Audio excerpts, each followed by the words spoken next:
Career की नैया का खिवैया कहते हैं और मझधार में डूबी हिम्मत का पार लगैया कहते हैं। और सब्जेक्ट पढ़ाने वाले टीचर तो लाखों हैं यारो, जो बच्चों के दिलों पे राज करे उन्हें नवीन भैया कहते हैं। नवीन भैया हो तो दो बातों के साथ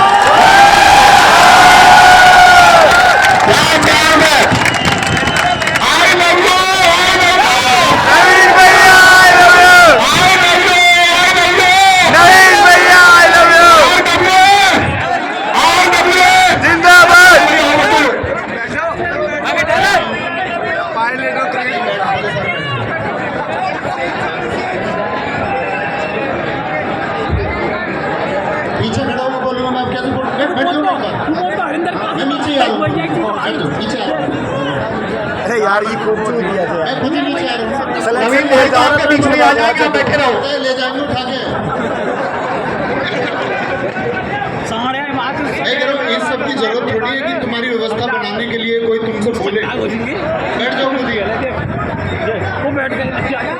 फोटो सच में बताना क्यों खींचना चाह रहे हो?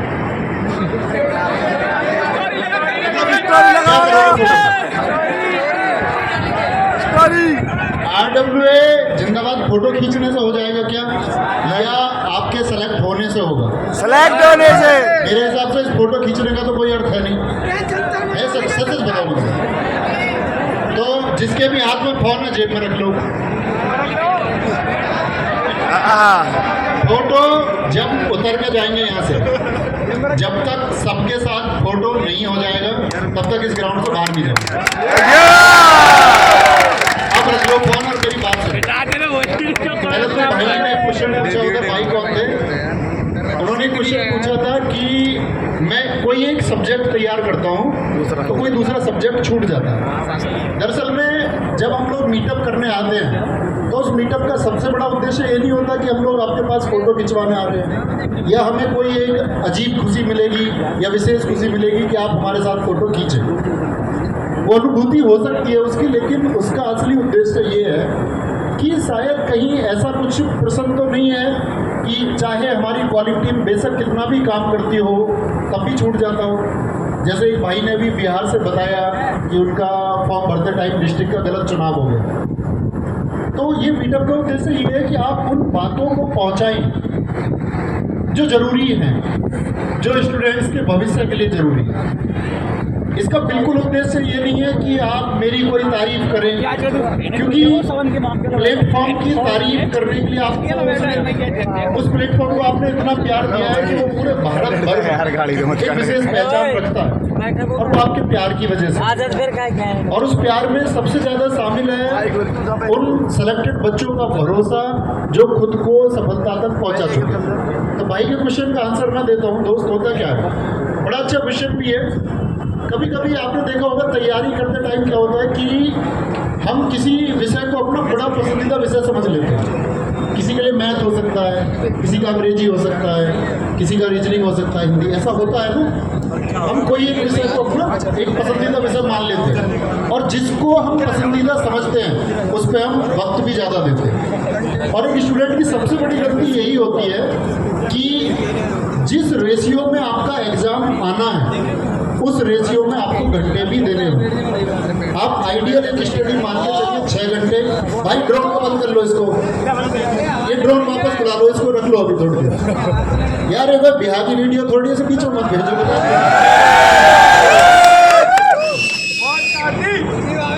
तो सबसे बड़ी कमी ये है कि हम उस बराबर रेशियो में मान के चलिए हम 8 घंटे पढ़ते हैं। बड़े ध्यान से सुनना।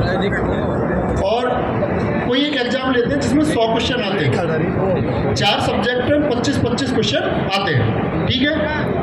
अब हम क्या कर रहे हैं कि हम 8 घंटे में 2-2 घंटे हमको सबको देने चाहिए। अब हम क्या कर रहे हैं, मैथ कर रहे हैं 4 घंटे, रीजनिंग मजा आ जाता है क्योंकि सवाल हो जाता है 3 घंटे कर रहे हैं, जीएस कितनी देर पढ़ी, 1 घंटे। कमजोर क्या रहेगा? अब मान के चलिए किसी का जीएस में इंटरेस्ट है, 4 घंटे जीएस पढ़ी और मैथ पढ़ा 1 घंटे कमजोर क्या रहेगा? माँ कहो को मैं बराबर टाइम दो, और जब लगे कि मेरा जो सब्जेक्ट अब इस पर कमांड बन गई है, रीजनिंग के लिए 2 घंटे देने की जरूरत नहीं है, क्योंकि रीजनिंग पर मेरी कमांड अब बन चुकी है, तो रीजनिंग को 1 घंटे कर दो। अब रीजनिंग का बचा हुआ 1 घंटा किसको देना है? जो सब्जेक्ट कमजोर, हिंदी को या अंग्रेजी को आपको लगता है कि भाई मेरी कमांड बन चुकी है, तो जिस विषय पर आपकी कमांड बन जाए उस समय को उसे दे दो जिस पर आपकी कमांड नहीं। तैयारी का मूल नियम तो ये है। अगर आप करते रहेंगे ऐसे कि नहीं जी मुझे मजा आ रहा गणित करने में, और मजे के चक्कर में तुम्हें पता दुनिया बर्बाद है, तो जैसे अभी तुमने देखा, मतलब इस एज में रहता है ये एक्साइटमेंट कि लड़की कैसे बोली वहां से, तो उठ के देख रहे हैं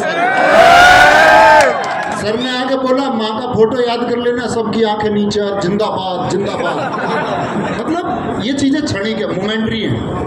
आपको मैं बताऊं कि माँ, पिताजी, घर की हालत, स्थिति जिसको देखनी होती है ना भाई, वो बिगर किसी के कहे देखेगा। मेरे कहने से तुम अपने घर की स्थिति देखोगे, तुमसे बड़ा मूर्ख कौन है फिर? अगर मेरे कहने से तुम पढ़ने बैठोगे, कोई बोला जी मुझे तो आपका चेहरा देख के मोटिवेशन आता है और मुझे बहुत अलग लेवल का जुनून आता, तो सबसे बड़ा मूर्ख है फिर। अगर किसी को देख के तुम्हें लगता है कि मुझे मोटिवेशन आ रहा है, जुनून आ रहा है, मतलब तुमने आपसे पहले आइडेंटिफाई नहीं किया। 20 वर्ष गुजर गए, 22 गुजर गए, 24 गुजर गए, 26 गुजर गए, क्या सीखने के लिए अब तक जीवन में कुछ आया ही नहीं था? सच में आया होगा। इसका मतलब क्या है कि हम एक क्षणिक बहकावा करते हैं। क्षणिक बहकावा कैसा जी, मुझे तो तुम्हें देख के ही पढ़ने को मन करता है, मैं तो रातों को जागता हूँ, मैं तो अपनी माँ की मुस्कुराहट के लिए पढ़ रहा हूँ। ठीक है, लेकिन क्या सच में उस दिखावे की जरूरत है? तो भाई सबसे पहले तो दिखावा करना बंद करना होगा।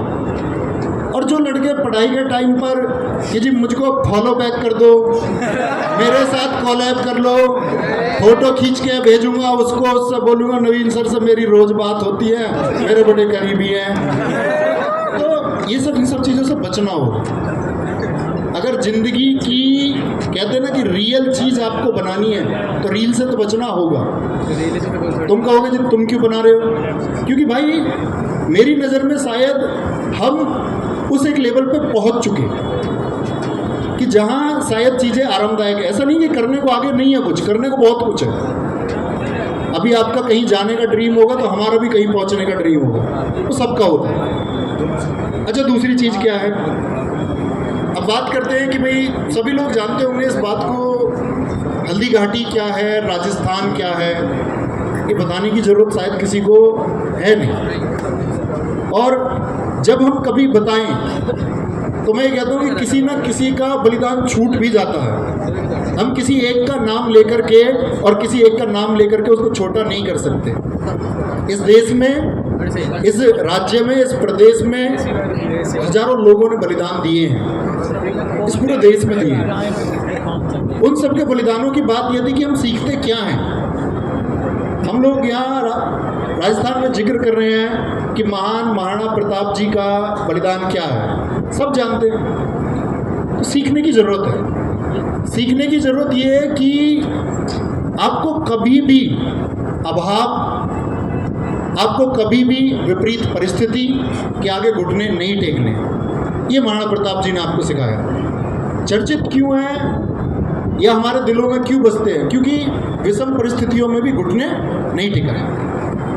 आप में से बहुत सारे लोग हैं जी मेरा सिलेक्शन नहीं हुआ, अभी पीछे एक भाई ने बोला 0.15 से रह गया, जी मैं 0.25 से रह गया। ऐसा भी हो सकता है कि आप शायद गवर्नमेंट जॉब के लिए सेलेक्ट हो ही ना पाओ, संभव है ना। मैं यहाँ खड़े होकर झूठ बोलूँ कि आप सबकी नौकरी लग जाएगी आरडब्ल्यूएस पढ़ के, पॉसिबल नहीं है ना। शायद लग जाए सबकी, आप सब होनहार होंगे तो सबकी जॉब भी लग जाए, लेकिन ऐसा भी तो हो सकता है भाई शायद हम लोग गवर्नमेंट जॉब में सेलेक्ट ना हो, तो इसका मतलब जीवन तो खत्म नहीं होता। एक भाई ने बीच में खड़े होकर बड़ा अच्छा लगा, उसने बोला कि जी मैं पढ़ता नहीं हूँ, मैं सिंगर हूँ। तो जिंदगी जीनी भी है, प्रेशर क्रिएट नहीं करना दिमाग पे। तो जिसे कोई भी स्थिति है, आप लोग अपनी मेहनत पे ध्यान दो कि भाई मुझे मेहनत करनी है, मैंने ये डिज़ाइन किया है, ये एग्ज़ाम है, इसका सिलेबस ये है, मेरी चीज़ें क्या सच में तैयार करने के लिए मैं वो वक्त देता हूँ जो देना ज़रूरी है।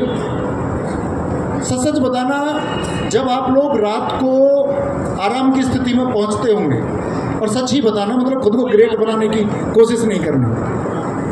आप में से कोई विचार करता है कि मैंने दिन में आज क्या किया? कितने लोग करते हैं? हाथ उठाएं जो रात को सच में विचार करते हो कि मैंने आज सच में क्या किया।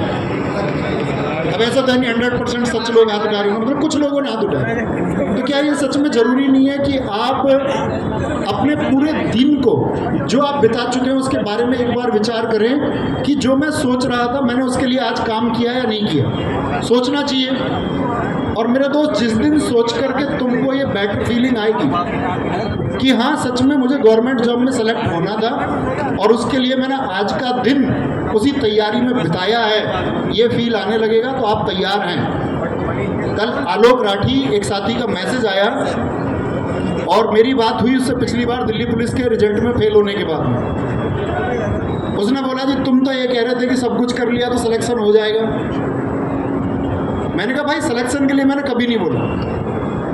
आप लोगों ने मेरी क्लासेस देखी होंगी, मैंने कभी ये वादा नहीं किया कि भाई मेरी जीएस पढ़ लोगे तो इतना स्कोर कर दोगे। मैंने ये कहा है हमेशा कि आप यहाँ से पढ़ते हैं और अगर पूरी तरह से उसको तैयार करते हैं, मैं वादा करता हूँ दुनिया में कोई आपकी टक्कर नहीं ले सकता। मैं ये नहीं कहता कि आप पूरा स्कोर कर दोगे,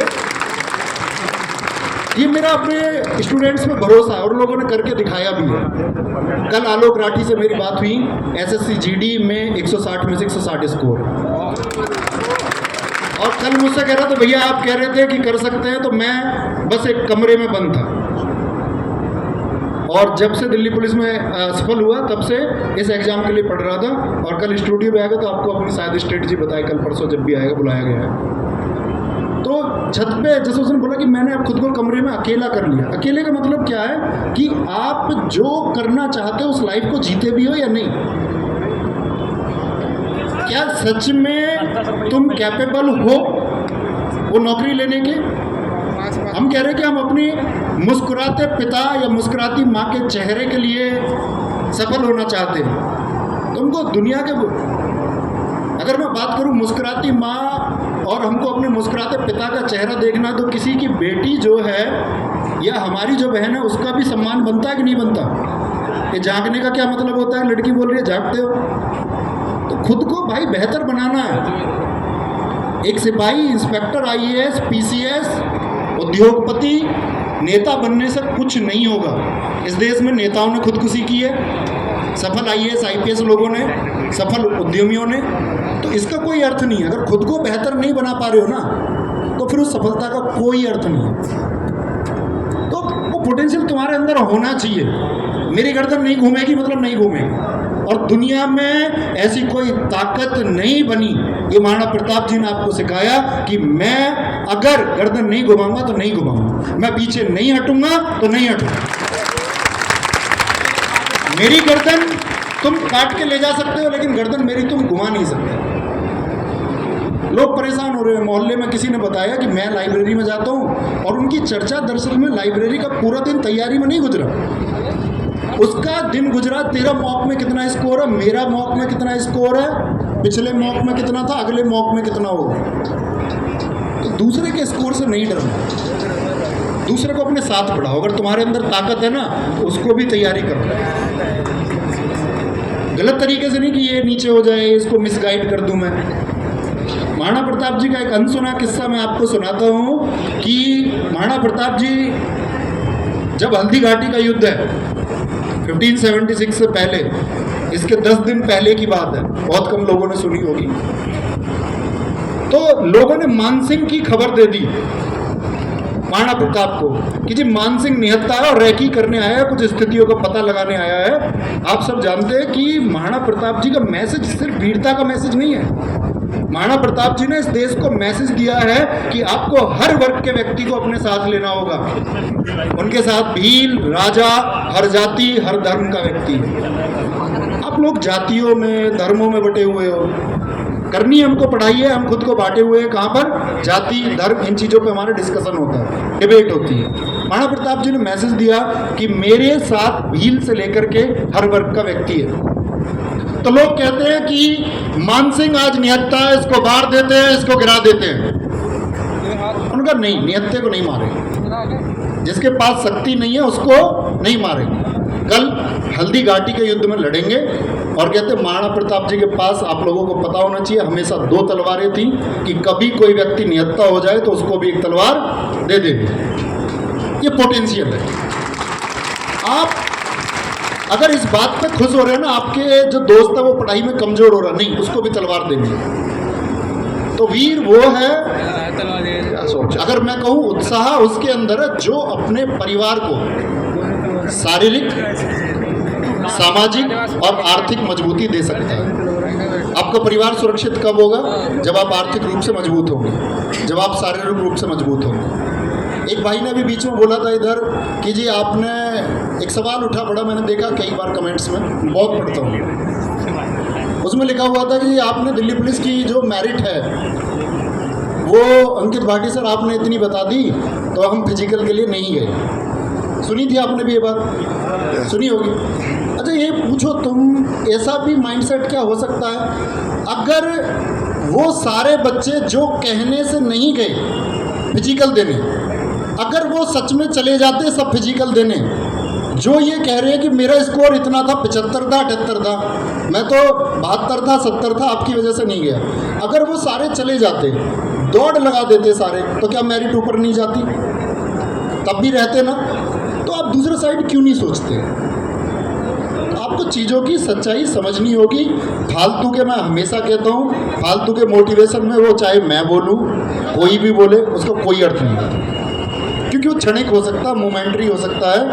और कहते हैं कि जो स्थितियों या विषम परिस्थितियों में टिकते नहीं है, यानी डटे रहते हैं, कहते हैं विषम परिस्थिति और विषम समय में भी जिसने ना घुटने टेके उसके सामने विषम परिस्थिति और समय घुटने टेक देता है।